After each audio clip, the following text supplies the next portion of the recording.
देखिए, घटनाक्रम की शुरुआत में उसकी तह में जाना सबसे ज़्यादा ज़रूरी है।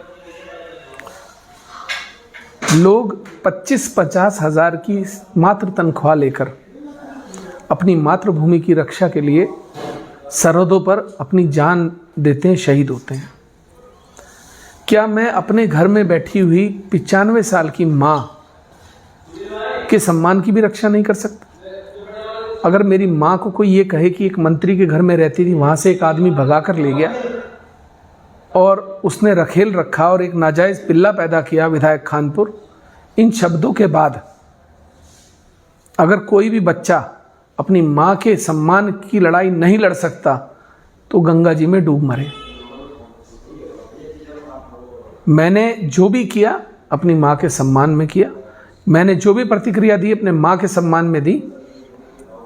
लोग इसको एक बिरादरी का मुद्दा बनाने पर लगे। लोग कहते हैं कि मैंने गुज्जर समाज का अपमान किया। मैंने गुज्जर समाज का अपमान कभी नहीं किया। मुझसे ज़्यादा गुज्जर समाज का सम्मान कोई कर नहीं सकता। गैर बिरादरी का नेता मिरकपुर, जो कि गुजरों का सबसे पवित्र गांव है, वहाँ बाबा फकीरदास जी का जो मंदिर है, उस मंदिर में भंडारा किसने कराया था? उस मंदिर को 2 लाख रुपए की दान कौन देकर आया था?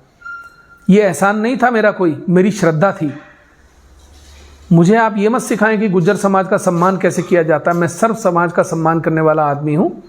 आप बार बार एक बात को आप देखिए, कुल मिलाकर चाहे रानी देवयानी हो चाहे प्रणव सिंह हो, बार बार गुज्जर गुज्जर गुज्जर, जब भी इनके ऊपर आपदा आती है ये गुज्जर समाज का संरक्षण लेने चल देते हैं। अपनी निजी लड़ाइयों को ये गुज्जर समाज का रंग देकर संरक्षण लेने चल देते हैं।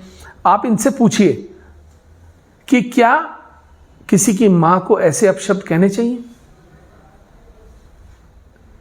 बात रही इनके महल को लेकर, जो लोग बात कर रहे हैं, अगर उनको लगता है कि मेरे इन शब्दों से किसी के मन को पीड़ा पहुंची है, मैं प्रणव सिंह की बात नहीं कर रहा, ना मैं प्रणव सिंह से जीवन में कभी माफ़ी मांगूंगा और ना मैं उससे डरता हूं, ना मैं दबता हूं।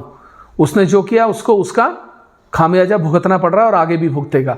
लेकिन अगर किसी समाज को लगता है कि उनके मन को पीड़ा हुई है, बिरादरी को लगता है, गुजरों को लगता है मैंने महल के लिए कोई अपशब्द कहे हैं, उत्तेजना में मेरे से कोई अपशब्द निकले हों, मैं माफ़ी मांगने के लिए तैयार हूं, सार्वजनिक, पूरे समाज से। लेकिन समाज एक बात ये कह दे कि प्रणव सिंह भी मेरी माँ से उनके अपमान करने की, उन्हें रखेल कहने की माफ़ी मंगवाएगा, मैं तैयार हूं। कोई समाज, कोई महल, कोई मंदिर माँ से बड़ा नहीं हो सकता। ध्यान रखना, इस धरती पर माँ भगवान है। आपके लिए महल बड़ा होगा, मेरे लिए माँ बड़ी है। अब आप तय करें, आपको महल आपको लगता है बड़ा है, मेरे लिए मेरी माँ बड़ी है और मेरी माँ के लिए मुझे गर्दन भी कटानी पड़ेगी, मैं तैयार बैठा हूं। लेकिन मैं फिर कह रहा हूं, आपके मन को पीड़ा हुई है, कुछ लोगों को लगता है मेरे इस शब्दों से तकलीफ हुई है, मैं माफ़ी मांगता हूं, सार्वजनिक माफ़ी मांगता हूं। लेकिन अब आप भी देखिए कि क्या एक माँ का अपमान करने की माफ़ी मंगवा पाएंगे आप इस बदतमीज आदमी से या नहीं।